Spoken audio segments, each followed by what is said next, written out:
Mes chers compatriotes, bonjour. Nous devons communiquer sur la sortie du ministre, le fameux ministre Moulinex, alias Moulinex, M. Atangandi, ministre de l'ancien régime de M. Paul Biya, qui a décidé de faire une tournée dans le nord du Cameroun. Comme nous sommes dans le pays des paradoxes, nous devons réaffirmer au régime de Yaoundé que M. Atangandi, bien que étant celui qui est à l'origine de beaucoup de malheurs de ce pays, notamment dans le domaine de la sécurité, je me demande ce qui a bien pu prendre les autorités camerounaises de faire d'un homme comme Atangandi le secrétaire national de la sûreté au Cameroun. De toutes les façons, nous voyons très bien dans quel état est le Cameroun. Comme on est dans le pays des paradoxes, M. Atangandi est un homme du nord-ouest, originaire du nord-ouest, responsable de la sécurité, secrétaire national de la sûreté ou de la sécurité, qui a plongé sa propre région dans une guerre civile où des milliers de personnes se sont déplacées. Nous sommes aujourd'hui à 7 ou 8 ans que le Nozo est dans la situation que nous connaissons tous. Mais le paradoxe, c'est que malgré le sinistre causé dans le Nozo, M. Atangandi, qui est un homme politique du Nord-Ouest, vient investir 6 milliards en construisant une université dans le sud du Cameroun et plus précisément dans la ville du ministre de l'Enseignement supérieur qui, lui, a créé une université d'État où les étudiants prennent des cours dans des salles de classe.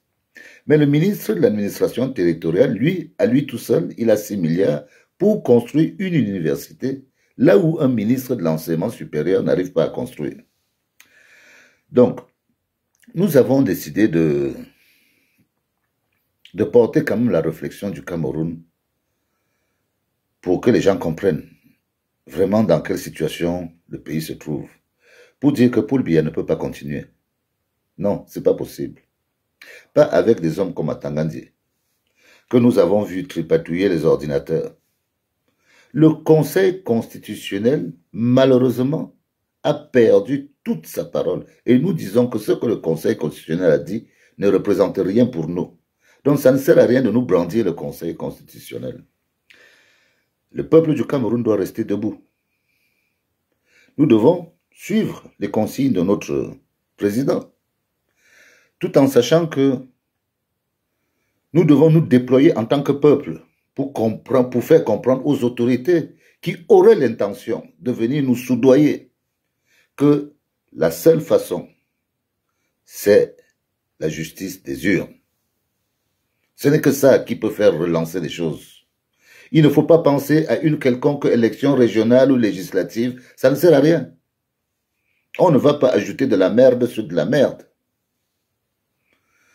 Donc, le régime doit comprendre que la position dans laquelle le peuple se trouve, c'est qu'il est sorti, et l'ordre ne reviendra que quand cet ordre commencera par le gouvernement, c'est-à-dire la justice des urnes.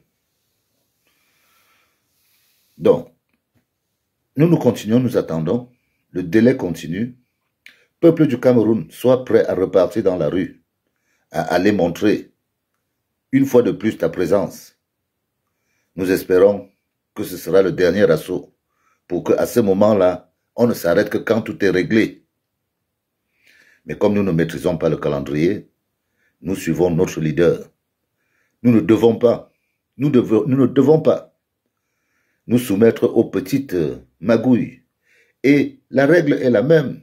Si on vous donne de l'argent, prenez de l'argent. Ceux qui ont été libérés hier, venez rejoindre le peuple. On continue le combat. C'est comme ça. Dans la révolution, on ne s'arrête pas. Vous avez le temps de souffler, mais il faut revenir dans la rue pour que le combat continue. Le régime de Yaoundé doit comprendre que sa fin a sonné à partir du moment où ils n'ont pas respecté le choix du peuple. Quand un peuple vote, on doit respecter. Et c'est ce respect-là que nous comptons beaucoup et nous avons confiance. D'abord, en la foi du président Issa Chiroma. Parce que la foi, c'est important.